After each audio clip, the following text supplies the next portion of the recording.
의료법인 영리화. 그러니까 병원의 영리화. 네. 돈을 벌고 있으니까 그럼 영리 아닌가요? 헷갈릴 수 있을 것 같아요. 영리를 추구하지 못하도록, 장사하지 못하도록 했기 때문에 영리 목적의 사업을 할 수 있게끔 길을 터주겠다. 그러면 과연 병원에서 어떻게 하겠냐는 거예요. 의료계에서 그럼 과연 얼마나 이 수가를 올려달랐냐. 25%는 더 인상해야 된다. 이게 이제 그러면 건강보험료 당연히 올라가고 국민의 부담이. 국민 입장에서는 절대로 이게 영리화로 가면 안 되고요. 그리고 또 자, 이번엔 의료법인 민영화, 의료민영화, 줄여서 의료민영화에 대해서 좀 얘기를 해볼까 하는데요.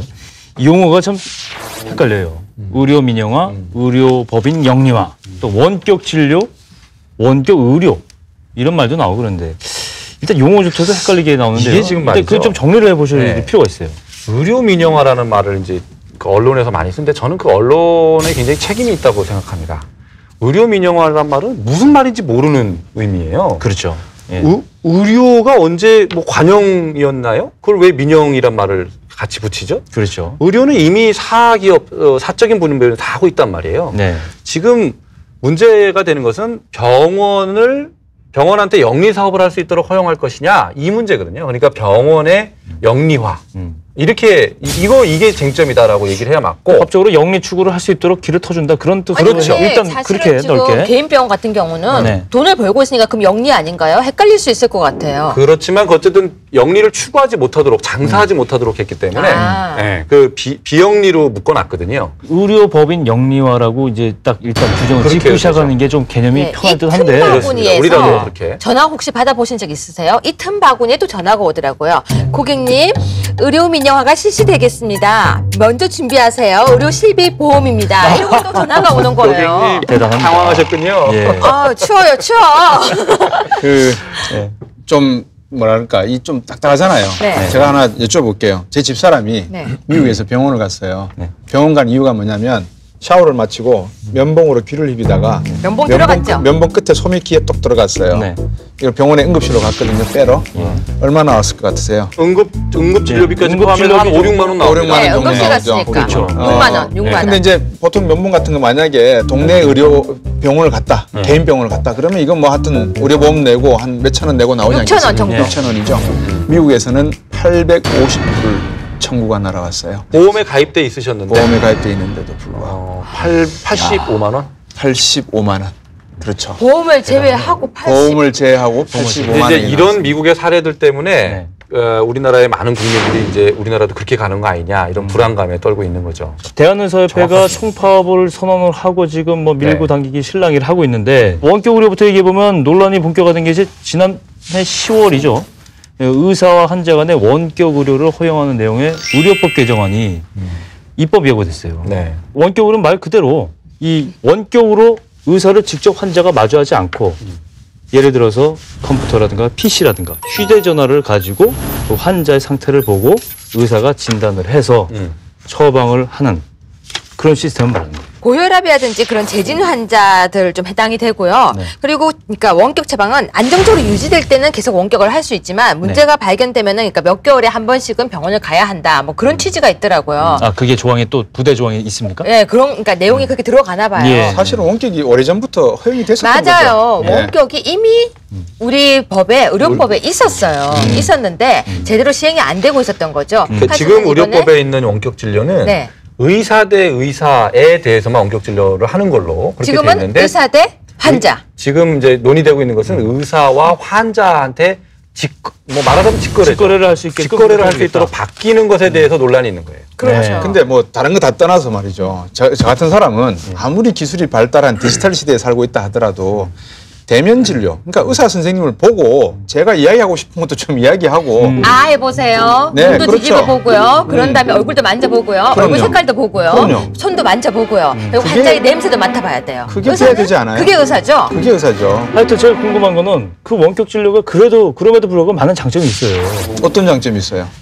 예를 들어서 상간벽지에 있으면 가기가 힘들어요. 네. 그러면 직접 가서 하는 것보다 얼마나 힘들겠습니까? 거기다 이제 관케이블 깔아야 되겠네요. 그러면 그죠. 있다는 전제하에. 예. 예, 그게 그런데 문제긴 한데 여러 가지 장점이 있는데 일단 그런데도 불구하고 의사협회에서 반대하는 이유가 있을 것이다. 원격 원료는 동네 의원 중심으로 허용해 준다고 했는데 의사협회가 이걸 우려하는 이유가 궁금하단 말이죠. 이게 실제로 시행을 하다 보면은 네. 우리가 그 학생들이 인터넷 강의를 듣더라도 인터넷이라는 것은 일대 다루 이렇게 할 수 있는 거잖아요. 네. 그러다 보니까 유명한 강사, 서울에 있는 유명한 강사 강의에만 몰린단 말이에요. 네.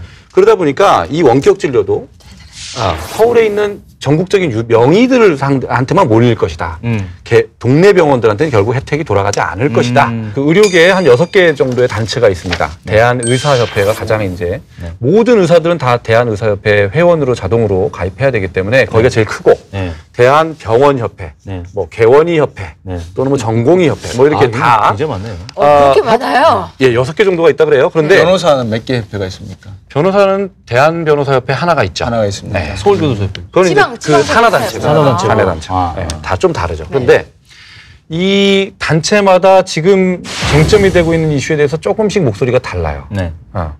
대한의사협회가 가장 지금 뭐 대표적으로 지금 반대를 하고 있지 않습니까? 네. 그렇죠. 원격 진료 반대한다. 예. 그런데 대한병원협회는 여기에 대해서 반대한다, 찬성한다는 입장인 것 같아요. 왜 이런 반대군요. 왜 이렇게 상반대 같은 의사인데. 네. 그런데 그것은 대한의사협회에서 주로 활동하는 분들, 주로 목소리를 내는 분들이 동네 병원에서 진료하시는 개업이 의사들, 간단하게 말해서 개원의들. 그러니까 개원. 네, 자기가 개원의들. 자기 병원을 운영하는 그렇죠. 작은 그러니까 처음 병원이거든요. 말씀드린 대형 병원이 학교법인이나 재단법인 말고 나머지 다른 병원. 네. 그래서 그분들의 이해관계와 큰 중소 또는 대형 병원의 이해관계가 서로 달라서 목소리도 갈라지는 그런 형국을 지금 띄고 있는 그러면 짠 때문인가요? 역시 돈 때문입니다. 대학병원이 있고 대학병원이 학교법인이죠. 네. 학교법인이고 기업에서 만든 병원이 이제 재단법인 병원이라고 하고. 네. 자, 그럼 이 나머지 병원에서 이번에 정부가 허용한 것이 영리 목적의 사업을 할 수 있게끔 길을 터주겠다. 뭐 그런 얘기죠. 쉽게 네. 말하면. 지금 하고 있죠. 장례식장 같은 것이 사실 영리 사업을 할 수 그죠. 있도록 대표적인 만들어준 영리 거죠. 사업이죠. 그건 이제 대학병원들에서는 뭐 그런 것들을 하는 허용하고 것도 있죠. 지금 허용되고 있는데 네. 일반 의료법인에서. 일반 진짜 의료법인에서도 그걸 할 수 있느냐 이제 이게 지금 쟁점인데 그렇죠. 어떤 A 병원은요, MRI 기계를 만약에 150억짜리를 샀어요. 네. 근데 B 병원은 30억짜리 갖고 있는 거예요. 네. 새로 안 산 거죠. 그래도 MRI 촬영 값은 똑같아요.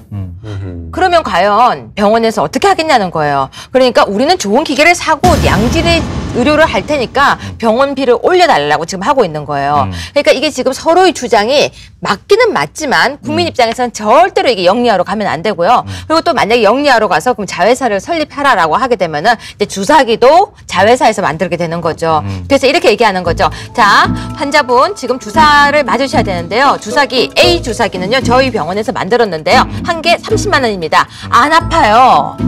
B 주사기는요 저쪽 회사에서 만들었는데요. 5만 원이에요. 근데 찌르면 멍이 좀 들어요. C 주사기는요 국가에서 하고 있는데요. 찌르면요 멍이 파랗게 들어요. 뭐 사시겠어요? A요. 그럼 저는 이러겠죠. 저는 의사 입장에서 A를 썼으면 좋겠어요 라고 하면 뭘 사시겠냐는 거죠. 예. 의사 말을 들어야죠. 그러니까 이게 영리화가 수밖에 가게 되면은 자회사를 성립하고 영리화로 가게 되면은 국민들이 부담을 갖게 되니까 우리는 돈으로 풀잖아요. 네. 돈을 풀기 위해서는 결국은 이거는 지금 아직 시기상조다. 대한의사협회가 사실은 대학의학협회였는데 네. 이 학자분들이 이제 사자가 되기 시작하면서 이게 돈에 이 관심을 가질 수밖에 없는 상황으로 내몰리신 것 같아요. 네. 그러다 보니까 이제 의사협회가 많은 의사분들의 이런 경제적인 어려운 상황을 대변하는 이익단체로 변해가는 내용인데 이제 그러다 보니까 의료 수가 문제, 보험료로 커버되는 게 너무 작다. 이 부분을 좀 현실화시켜 달라는 거거든요.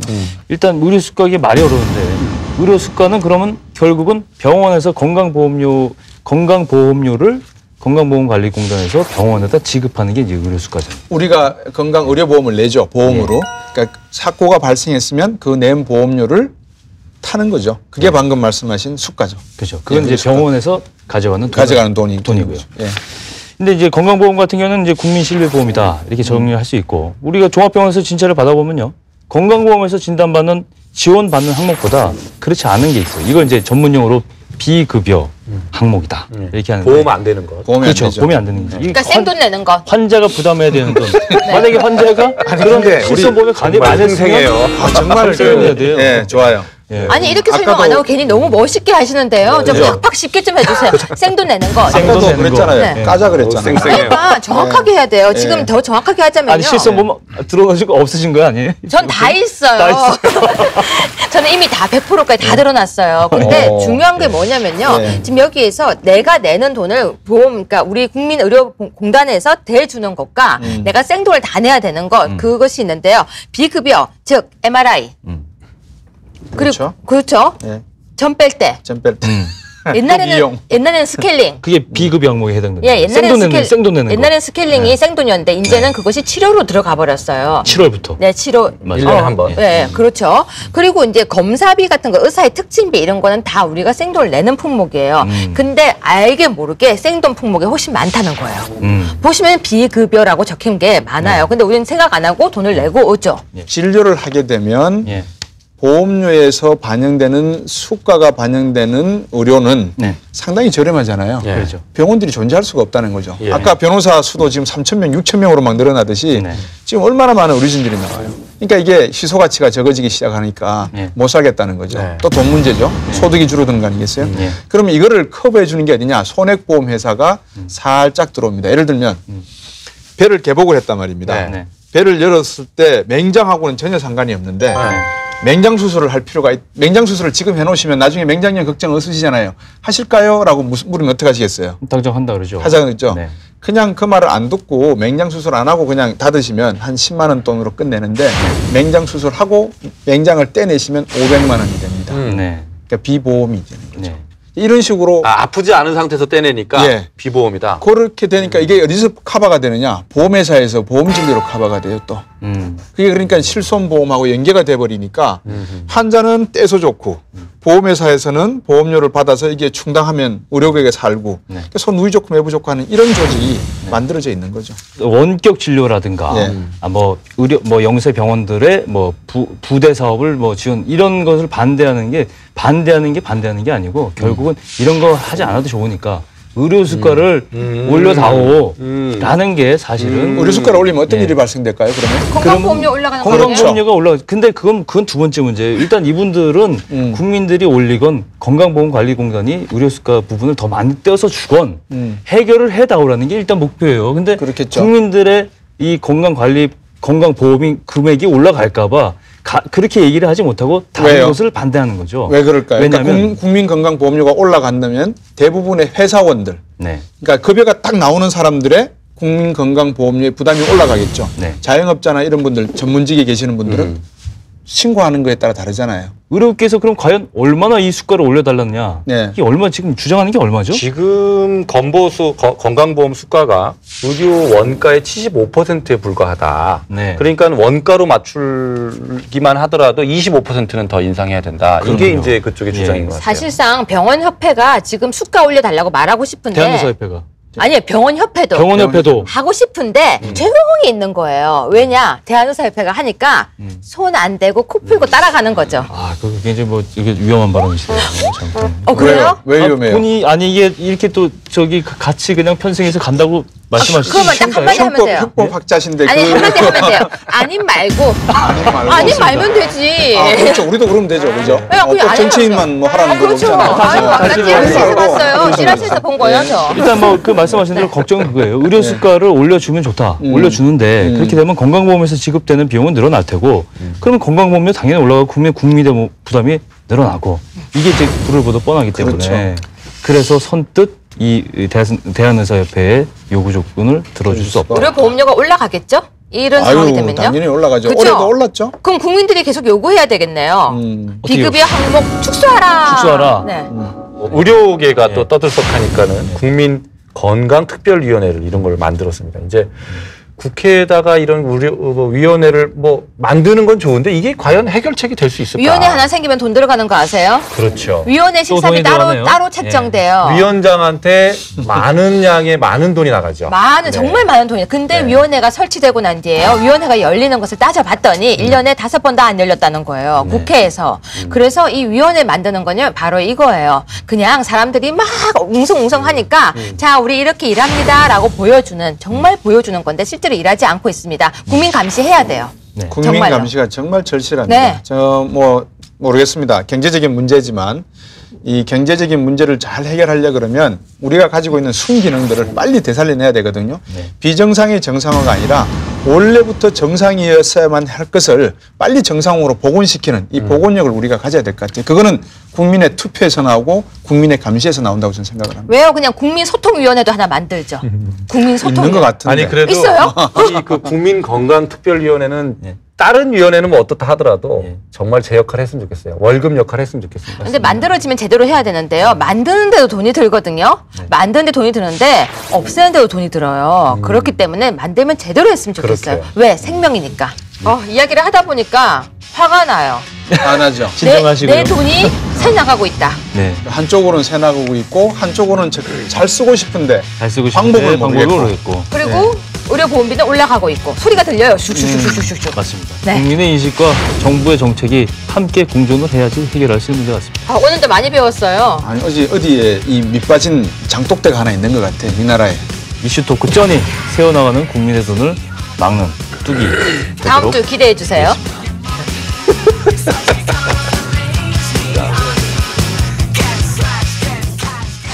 차라리 공기업에 있는 사람들부터 개조하는 게 더 맞지 않아요?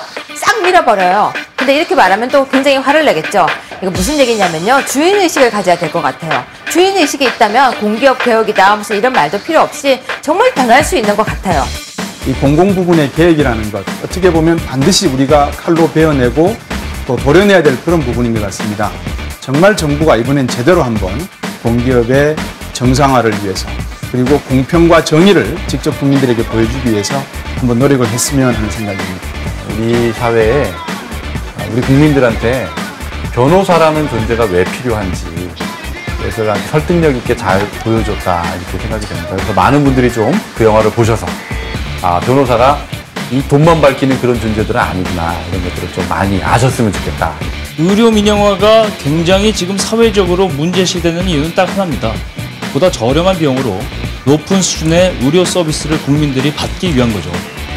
그렇게 되려면 행정적인 시스템 개선, 그리고 정부의 강한 신념, 그리고 그것을 믿는 국민들의 신뢰, 그리고 의사라는 집단의 양보, 이런 것들이 적절하게 조화가 돼야 이 문제가 멋지게 해결할 수 있겠습니다.